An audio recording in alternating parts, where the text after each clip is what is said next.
booties for black girl nerds.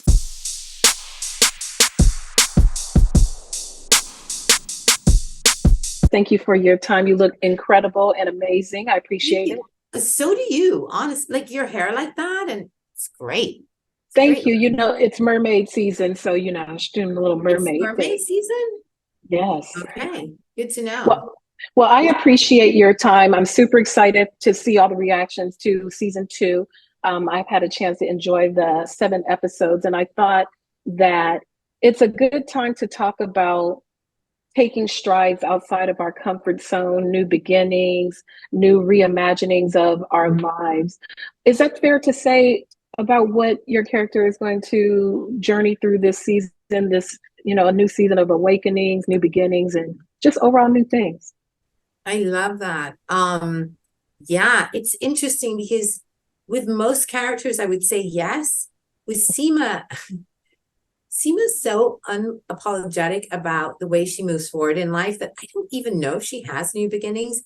She literally, like, I wish I had more of that in my own life. She'll end something with no apology and begin something with no surprise. Like, do you know what I mean? And it's almost like she knows that there's more to come. Whereas we all think if you end something, well, that's it. We're fucked. Mm-hmm. So what I love about this season, kind of like what you said, I think Seema though has begun to maybe believe in love as a possibility. Why do you think it's so hard? I'm in the same age range with all you beautiful women, and I think about how difficult it is to step out. Like some things we can do fearlessly at our age, and then other things we recoil and shrink away from. What do you think that Seema has figured out that the rest of us could learn from? I think for some reason in our fearlessness, we still are these nurturers and we're a little neurotic about things and insecure. So what happens is we make these big moves and then we waste 5 days thinking, oh shit, was that smart? Maybe not. And I think Seema cuts that part out. And I don't know. I mean, she's been invented by, MPK's mind. And so in a way I'd have to ask him, but it's almost like if we could just do the fearless move and cut the pondering about it and the guilt and all that, which more and more you feel as you grow older is so unnecessary. I think we're scared to make mistakes. I think when you're in your 20s, you can fall on your face because first of all, you don't even know it's a mistake. You're like, oops, I fell. Whereas now we know it's kind of awkward to fall, but that's what we need to do. So it is a beautiful, beautiful show, beautiful locale. And of course, at the center of it, there's all this fabulous fashion. All these just the looks are incredible as usual. Do you have a favorite look from season one that you wish you could repeat for season two? Because high fashion, you don't repeat anything. But if you could repeat one of your looks, what would you repeat? Season one.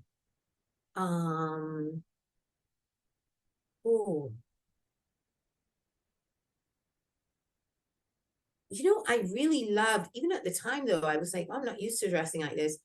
I loved when I wore like all brown, like a brown dress with a brown Fendi bag and like brown heels. My car is brown.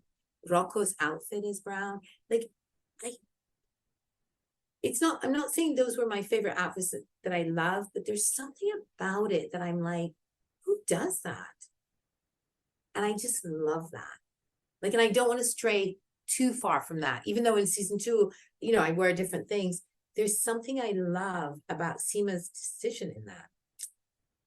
I love a good micro or monochromatic moment. So yes, I am here for that too. That was a favorite of mine. So now as we await and we look at all the wonderful discussions that come surrounding the show, are you tuned into the discussions, the debates, because it's really given birth to wonderful conversations? So because you're going to hear it anyway. Definitely on the street, people come up to us. I made a decision to not engage in full discussion on social media because you can get hurt. You just don't know. It can be just one comment and it can knock you sideways. So what I do is people tell me about it, but on the street I get a lot. And that's kind of fun. But yeah, I love that this show generates that. I've never been part of a show that generates this level. Never. It's fun. And lastly, Seema is a beautiful, rich, layered character, and I love that, and I love you in it. But if you could swap characters with anybody for like just one episode, who would you want to swap with? I think with Miranda. And I only say that because she gets into situations that, because Miranda comes off as so intelligent, but she's often like stomping her foot, like it's a character I've never played, and I don't know why, because I feel like I'm so similar to Carrie in life. So, and I don't know if I could ever pull off a Charlotte. Do you know? I think Nicole and Karen are doing amazing jobs, and I think I was jealous of Naya's outfits because I'm such a tomboy in life that I was like, oh, you get to wear a track pant. She's like, she wants to wear the heels. Nicole, I literally don't know if I could pull off how she dresses on the show. Like that's a piece that's like sculpture. It's a whole other level. It is. And I love that she does that because I'm very close to Nicole, and I'm just like, wow, to think that's, yeah, I'm amazed. I wish I could be a fly on the wall when you guys are doing fittings, but I am super excited for this season. I've enjoyed the episodes that I have seen, and I cannot wait. I cannot wait to see the discussions that come from them. Thank you so much for your time. I really appreciate it. Thank you so much. Oh my God. Thank you. Take care. Bye-bye. Take care. Mermaid season. Hi. It's interesting with this season too. You know, there's a lot of new beginnings. We're going to see a lot of changes for everyone as they try to adapt this new chapter in their life. For you, for Che, I was thinking about the balance between personal life, professional life, you know, within that professional life, maintaining one's identity and being true to oneself. How do you think that journey is difficult or not difficult this season for you, for your character? Oh, for Che, they have so many expectations of Hollywood, a world they're not familiar with. So what we see for Che is a fish out of water experience. They don't have any experience in Hollywood. They think it's going to be the same as the stand-up world, and it's not at all. So they are hoping and expecting to have their authentic story told. And ultimately what happens, which happens a lot in Hollywood, especially when we engage with capitalism, it just wants to flatten us, and it wants to make us digestible, or wants to just remove us altogether.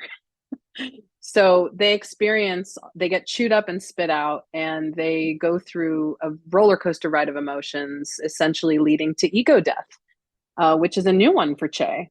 And I thought it would be really interesting, as did Michael Patrick King, to see Che confront these systems and see how repeat life lessons pop up around how one values themselves according to what people think of them, which I've learned not to do, thank God. But Che is learning that in season 2. Che is also having to deal with their own internalized fat phobia, which most of us have. So this experience in Los Angeles really brings up a lot for them, and it kind of transforms them a bit to the point where they can't help but acknowledge that the relationship with Miranda is being impacted heavily. So they definitely go through a roller coaster ride as well, but there's a lot of love there. And that's what's really beautiful about these two people, is that they have come together at a time when they're both diving into an interesting adolescence that they're both experiencing. Miranda's second adolescence around her sexual orientation journey, Che's third adolescence around their experience with fame. And so it makes sense that they're drawn to each other, co-creating and co-curating this bubble of love and affirmation and excitement and adventure and newness. But the wheels fall off, and neither of them can really deny that at a certain point. I was really mesmerized by your performance. I got a chance to see the first 7 episodes, and within that, given what I do for a living and watching the journey that they go through this season, and like you mentioned, fat phobia, adapting to Hollywood, Hollywood wanting to change you into something that's more marketable or more packaging, I really, really felt like a voyeur watching this, given what I do for a living, talking to wonderfully talented people like you. So by embodying Che in this journey this season, has it flipped your own kind of notions or thoughts that you had in your personal life navigating the industry? Because just watching those two things, your performance is fabulous, Oh fabulous. my gosh, thank you. I haven't seen any of the episodes. I'm so curious. We shot everything out of order. I shot most of my scenes in the first 3 episodes at the end of the season. So I really don't have a sense of how everything's going to come together right now, but I really appreciate what you're saying.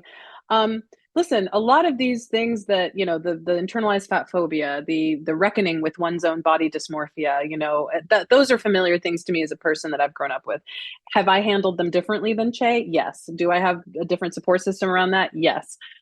So a lot of things that we played out in season 2 were not familiar to me, but some of them were. And so as an actor, you just kind of appreciate the things you can relate to. And then you got to call something inside yourself to convey the emotions around something you've never experienced. But empathy is my go-to when I'm playing characters. I have to have a level of empathy and compassion in order to play these characters.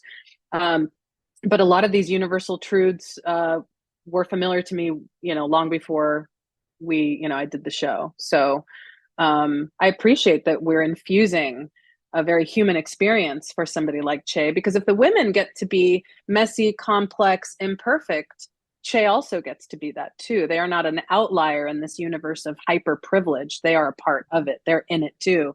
And what I love about this is they're not above their own conditioning. And that's something that I'm constantly reminded of with LGBTQIA plus community and people not in the LGBTQIA plus community. Most of us, if not all of us, are not above our own conditioning. And so we get to see a lot more of that come out, and then have Che contend with their own discomfort around how he continues to get exposed and brought up. Mm-hmm. Additionally to that, I was watching some of the scenes kind of challenge. I consider myself an ally. I think I'm a very open-minded person. So I appreciated seeing a more layered, a more complicated LGBTQI couple interacting with each other. Are there times you haven't seen anything of it, but during the times of shooting, did you have to push forward and say, maybe this perspective might be a little different. Maybe we could improv a little of this more just to give it a more, I don't want to say authentic feel, just adding another layer to the relationship. As an actor, you can express curiosity about what's the story we're telling here, where the character's coming from. I look to Michael Patrick King. I look to the writer's room. I'm not a producer or a writer. I look to my scene partners. It is a group effort talking about what we're conveying in a scene. And I love to talk. I am a talker. I love to process what we're doing because I like to be clear about what I am pretending. So yeah, I think that I think there were times when I was able to ask questions and, ask for some direction on certain things. Um, I have never ad-libbed. That's not something I do. Yeah, I think that Michael Patrick King is convinced that I'm a stand-up comedian, and I keep telling him all season long, I'm not. Stop. Like I'm an actor. Stop it. He would ask me to go do bits on stage that he just wrote 5 minutes ago. I was like, sir, it was not in the script. I didn't have time to rehearse it or learn it. I am not a stand-up comedian, sir. That's not happening right now. So, and then sometimes he'll come in and be like, hey, real quick, let's just change this thing real quick, say this. And it's like, okay, we're in a scene, we're like doing the thing, like, okay, I'll switch that word, whatever. So that's the kind of collaboration we're talking about. Well, I loved it, and you truly made me believe. And I really, really enjoyed your performance this season. It really stood out to me. I thank you for Thank your you. time. Have a Thank wonderful you. season and a great premiere. And I'm just very excited to see the conversations that are going to come out of this season. Thank you again. Thank you so much. Appreciate you. Karen, for your time. I appreciate it. Hi, Jeandra. How are you? I am wonderful. Thank you again. It's exciting times. We get to embark on the next leg of the journey in season 2 of the show. For Naya, it's an interesting chapter for women where we really come into our own and we find that we need more to sustain us. And Naya is at a chapter in her career where she wants more things. Is that fair to say about what her journey will be like this season? You know, we talk about in the trailer, we talk a lot about new beginnings and what it's like to restart and start over. And I think that's definitely what you see in Naya's arc. So many of the women, especially the women of color that we see on American television, reflect our strength, our independent mindedness, our integrity, our nobility. And I really thought was what I was really interested in and showing in season 2 of And Just Like That is Naya's vulnerability, you know, her fragility, her desire for love, and but also her exploration of sex and sexuality, which I think is kind of a throwback to the original series. So yeah, I think it's about newness, but I also think it's an exploration of who she is in a different way. I've been seeing a lot of conversation on social media about, particularly with Black women entering our soft season and what that means to be for Naya. She's an academic, a very highly evolved woman, and in this season of New, is it a soft season? I mean, she's not hard and gangster out in these streets, but is this a soft season for her?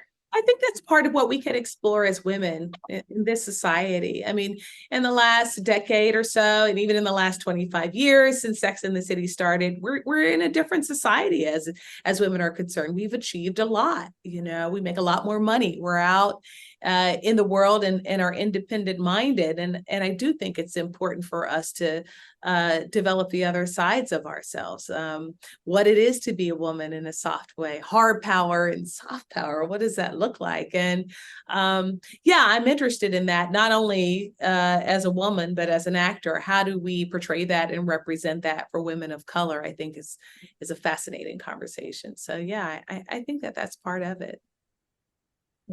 When you look at how season 1 ended and carrying over the story into this season, what are there elements that you're most excited for fans to see? Spoiler free, of course. I'm most excited for people to see a joyful woman living in New York City. This woman in Brooklyn that I am privileged to portray is a woman I know very, very well. I think a lot of the women that watch this show actually know her.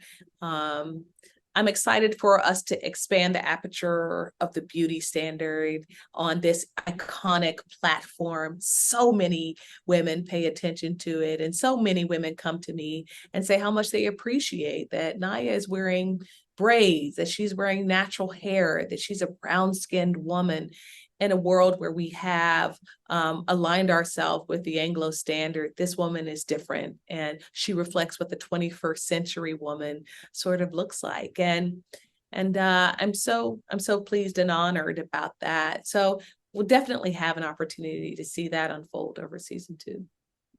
Have you and Nicole had discussions about that amongst yourselves, this expansion of the beauty standard, seeing more Black women in this setting? Are these conversations that you've had to the side with each other? No, we haven't, because I think that's inherent to actually coming on this platform. I mean, part of the reason why we're here is because the writers and producers and the original cast members felt like it was important to expand the conversation, to be more inclusive, to create a diverse world that reflects what New York City looks like, different from the original show. And so it's been our joy and our responsibility even to make sure that we are reflecting the characters distinctly, but also reflecting in the best and most positive light that we can. So I trust that Nicole is doing that for Lisa Todd Wexley. And if you've seen her arc, you know that she is. And I'm focused on it in the way that I am for my character. But I have a great respect for Nicole and for her work on the show. She's an inspiration to me as well. Mm-hmm. When you look at your character and how you embody Naya, do you find that she has anything in common with other characters that you've respected in mind? Not necessarily ones that you've portrayed, but like just some inherent qualities that you would seek out as a friend, or what do you like most about her? Well, I think what I like most about Naya is her confidence.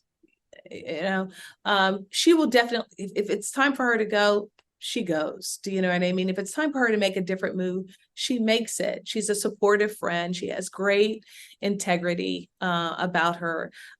What I'm most interested in people seeing is the awkwardness of a woman coming out of a long-term relationship, trying to find out who she is, discovering herself and her identity sexually and socially, and what that looks like for women now. I think not just for women of color, but for all women. I think that people will be entertained, and I think they'll laugh and they'll really enjoy it. It was a lot of fun to portray it and to talk with Michael Patrick King about what the arc looked like and what it meant to him to sort of expand the aperture of the show with this character and what he wanted to say with it. So it's been a lot of fun.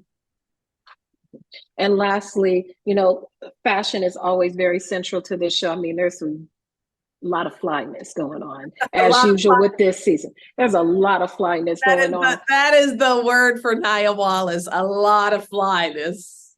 Flyness. So if you could keep a piece of her design, like a jacket or a skirt, is there something in the wardrobe that you've seen like, I think I might need one of those? Oh gosh, there really is a lot. I think that Naya has some beautiful loungewear. I think in episode 1, she has on this beautiful marigold nightie, camisole bodysuit thing that I just fell in love with. I love the color. And it looked beautiful on camera. So definitely the lingerie, but the sneaker collection is bossy. I mean, it's incredible. It's sort of influenced my own style. I have a lot more sneakers than I used to. After seeing this season, it's influenced some of my style choices. I mean, one of those. I know, and the natural hair and the locks too, right? Amazing. That was the first thing I thought, like, amazing. I love it, especially for New York City. Me too. And that wasn't even my idea. That was Michael Patrick King's, the showrunner. I mean, they really were committed to showing a different beauty standard on this show. And I was so happy to be one of the women chosen to expand the story. That's beautiful. I thank you so much for your time. Have a wonderful season and premiere. I've seen the first 7 episodes. So I'm super hyped to see the conversations. Thank you again for your time. Thank you, Jeandra. See you soon. Thank you so much. Thank you, Nicole, for your time. I appreciate it. Hi, Jeandra. You look amazing as usual. And this is exciting times for season 2 for LTW.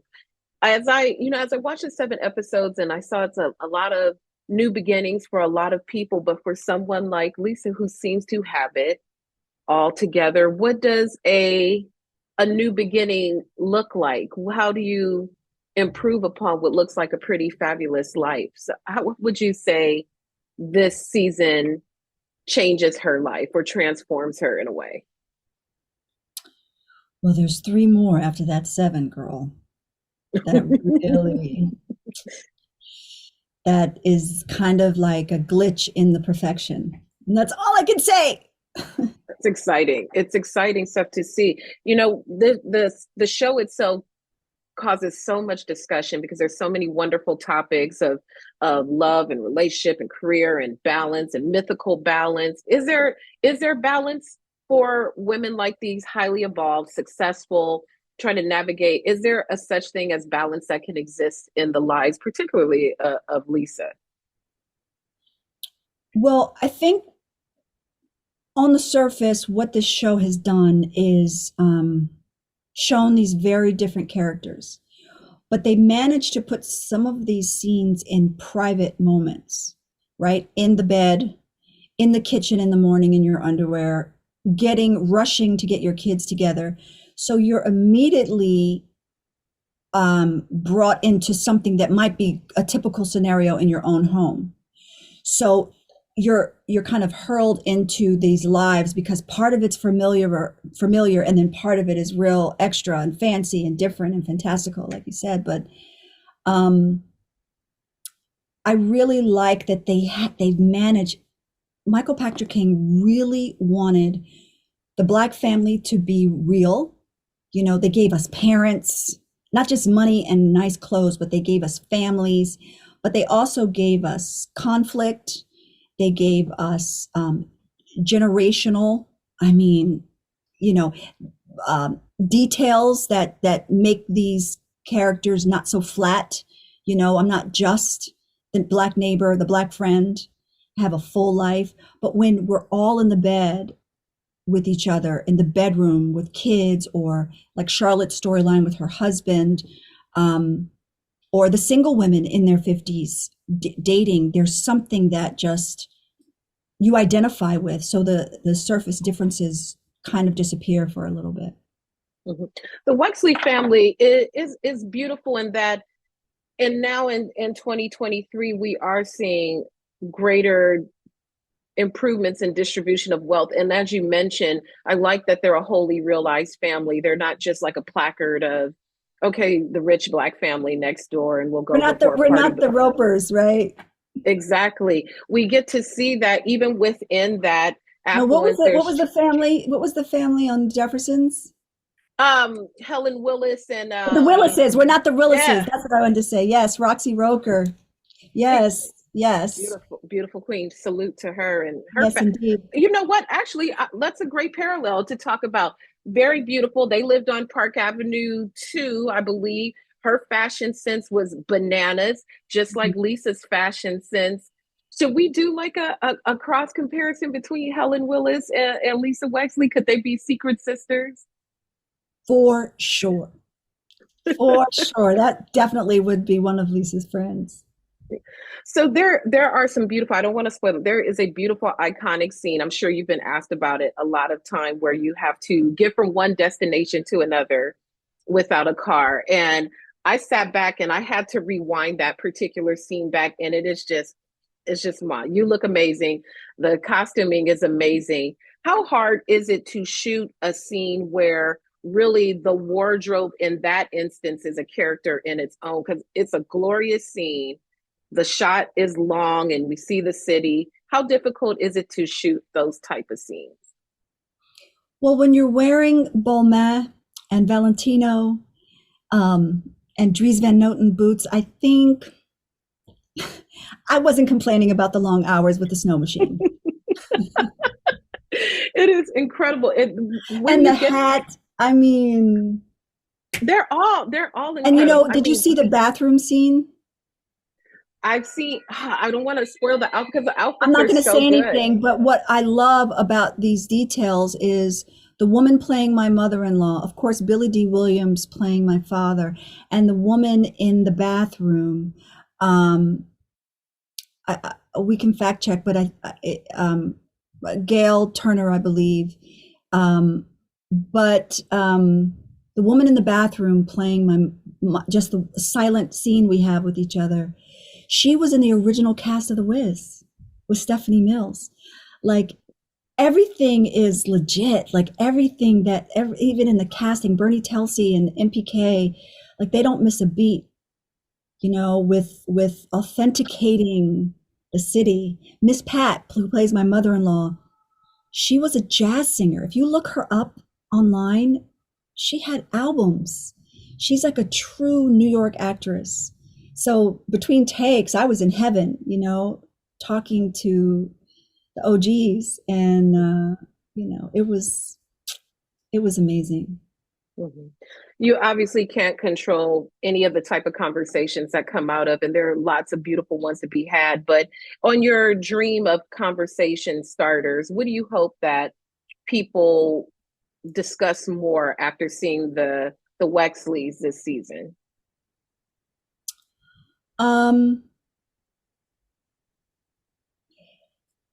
Well, you know, for an actor, I always like a little conflict.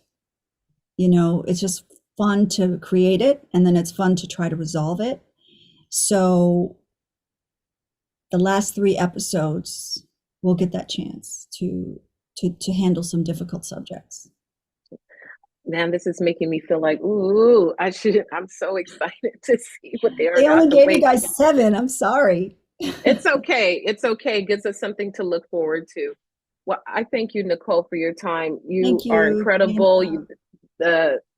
Everything's amazing. Your performance, the costume, everything is fantastic. And I can't wait to see the discussions. Thank you so much. Thank you. All right. Take care. Bye. Bye-bye.